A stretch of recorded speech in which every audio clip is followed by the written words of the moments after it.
Pranata jurusan Teknologi Pengembangan. Saya akan menjelaskan tentang bahan tambahan pangan atau yang disingkat dengan BTP.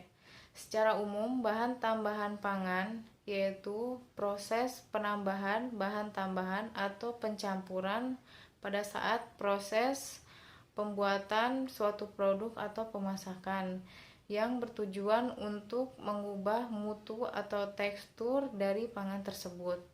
Kemudian yang ditambahkan juga seperti contohnya pemanis, pewarna, dan kemudian bahan tambahan yang dicampurkan juga bahan yang bukan dari bahan baku tersebut. Kemudian bahan bakunya juga adalah bahan baku yang ada atau tidaknya bernilai gizinya.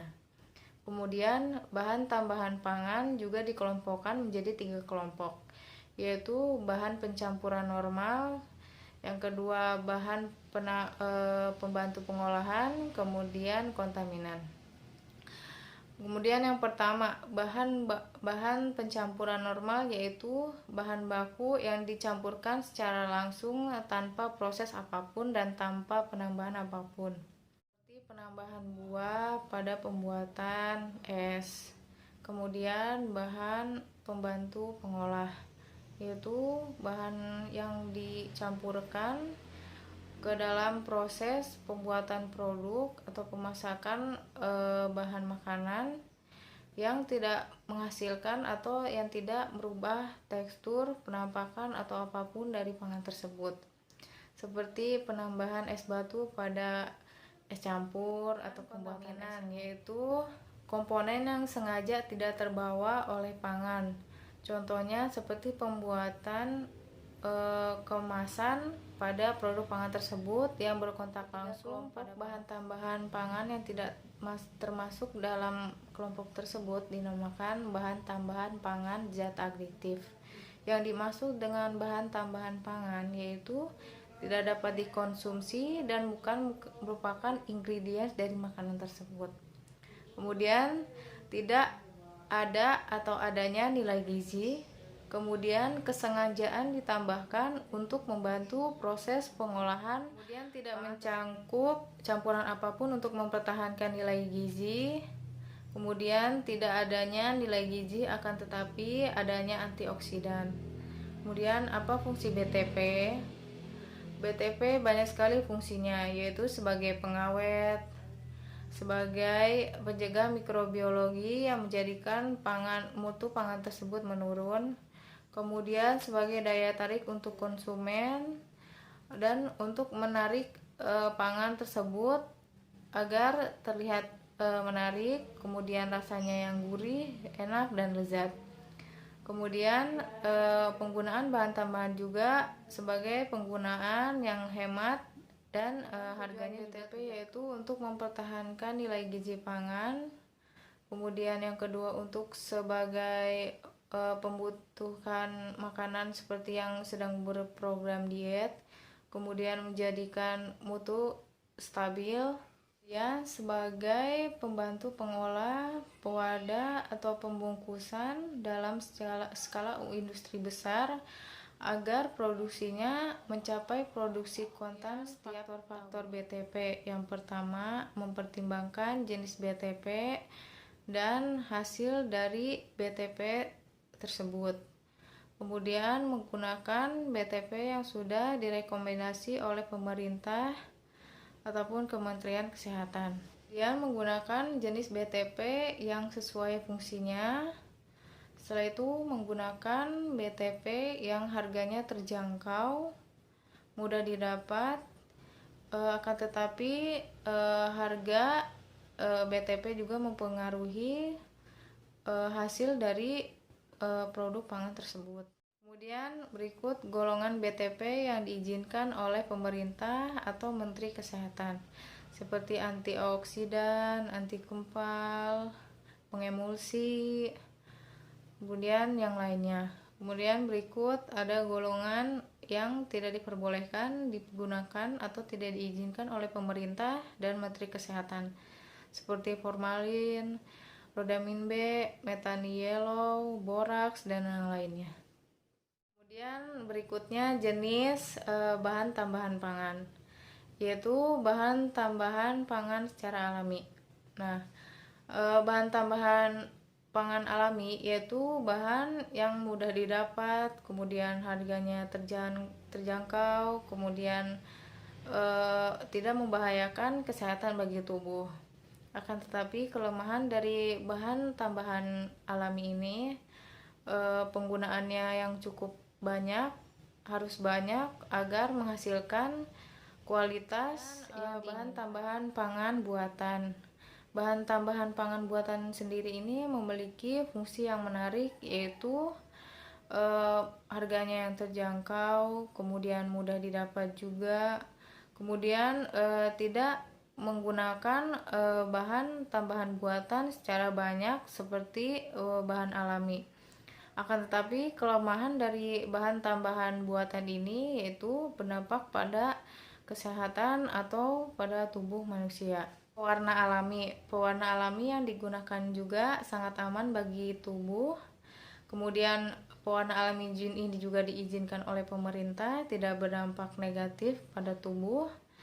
Berikut bahan pewarna alami yang diizinkan oleh pemerintah seperti kurkumin, beta karoten, sintetis. Pewarna sintetis sangat dilarang kegunaannya oleh pemerintah maupun Kementerian Kesehatan karena pewarna sintetis yang digunakan itu sangat berbahaya bagi tubuh karena banyak sekali para oknum-oknum yang tidak bertanggung jawab untuk menarik konsumennya dengan pewarna sintetis. Hal ini dilarang oleh pemerintah. Pewarna sintetis yaitu diantaranya rhodamin B, methylene yellow, dan yang lainnya. Kemudian pengawet. Pengawet yang digunakan untuk mencegah terjadinya fermentasi atau mikrobiologi yang dihasilkan untuk menurunkan mutu pangan tersebut. Akan tetapi pengawet ini digunakan hanya untuk dosis dan batas penggunaan yang telah ditetapkan. Seperti contohnya natrium benzoat yang terdapat pada selai, kemudian propionat yang terdapat pada keju, kemudian nitrit yang terdapat pada kornet, kemudian sorbat yang terdapat pada margarin, kemudian sulfit yang terdapat pada sari-sari nanas. Kemudian ada pengawet yang dilarang oleh pemerintah ataupun Kementerian Kesehatan, yaitu pengawet seperti boraks dan formalin. Boraks dan formalin dilarang kegunaannya karena dapat menyebabkan dampak yang sangat signifikan pada tubuh manusia. Berbahaya kegunaannya karena dapat menyebabkan penyakit seperti kanker, saluran pencernaan yang terganggu, kemudian kanker kandungan kemih, dan yang lain-lain. Kemudian pemanis buatan. Pemanis buatan digunakan untuk mempertajam rasa manis yang diinginkan. Akan tetapi penggunaan pemanis buatan ini harus diperhatikan. Contoh dari pemanis buatan seperti sakarin dan siklamat. Sakarin yaitu pemanis buatan yang digunakan untuk mempertajam rasa manis, akan tetapi dosis dan kegunaannya harus dibatasi. Tidak boleh berlebihan. Harus sesuai dosis yang sudah ditentukan. Kemudian siklamat. Siklamat adalah pemanis buatan yang digunakan untuk orang-orang yang memerlukan kebutuhan yang sedang menjalankan diet ataupun yang sedang terkena penyakit seperti diabetes. Akan tetapi penggunaan dosis harus sesuai yang sudah ditentukan, tidak boleh berlebihan. Ada antioksidan, pengemulsi, pemantap, dan pengental. Untuk antioksidan digunakan seperti ascorbat, yaitu digunakan pada daging olahan agar tidak menyebabkan bau ketengikan untuk disimpan dalam jangka waktu yang lama. Kemudian ada pengemulsi. Pengemulsi salah satunya yaitu alginat yang digunakan untuk membuat es krim. Kegunaannya sebagai pengemulsi. Dan pemantap seperti CA sitrat yang digunakan pada pembuatan seperti acar agar suatu produk pangan menjadi empuk. Kemudian ada pengental. Pengental digunakan karagenan. Penggunaan karagenan ini bisa digunakan sebagai pengental pada produk saus agar menstabilkan pengentalannya. Anti kempal. Anti kempal digunakan untuk supaya produk pangan tidak terjadinya penggumpalan. Anti kempal ini digunakan pada produk seperti susu, tepung, ataupun produk pangan yang berbentuk bubuk.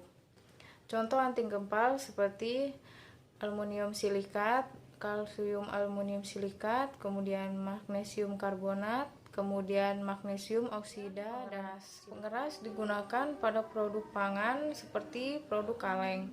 Digunakan karena untuk menjaga tekstur dari pangan tersebut agar tidak terjadinya pelembekan. Contoh pengeras seperti kalsium klorida, kalsium glukonat, dan kalsium sulfat. Itu pemutih dan pematang. Pemutih dan pematang ini dilakukan untuk mempercepat proses produk pangan agar pemutihannya cepat, kemudian memperbaiki mutu pematangan, dan bahan tambahan ini sering digunakan pada produk roti, biskuit, cracker, dan lain-lain. Pemutih dan pematangan ini seperti natrium askorbat. Itu sekuesteran. Sekuesteran merupakan zat untuk mengikat sebuah ion untuk memantapkan warna dan tekstur pada produk pangan. Produk pangan yang dimaksud seperti pada produk kaleng. Kemudian untuk mencegah terjadinya perubahan warna pada pangan. Contoh dari sekuesteran yaitu asam fosfat, kemudian isoprofil sitrat, kemudian EDTA, kemudian monokalium, dan natrium pirofosfat. Sekian dari penjelasan bahan tambahan pangan. Saya ucapkan terima kasih. Assalamualaikum warahmatullahi wabarakatuh.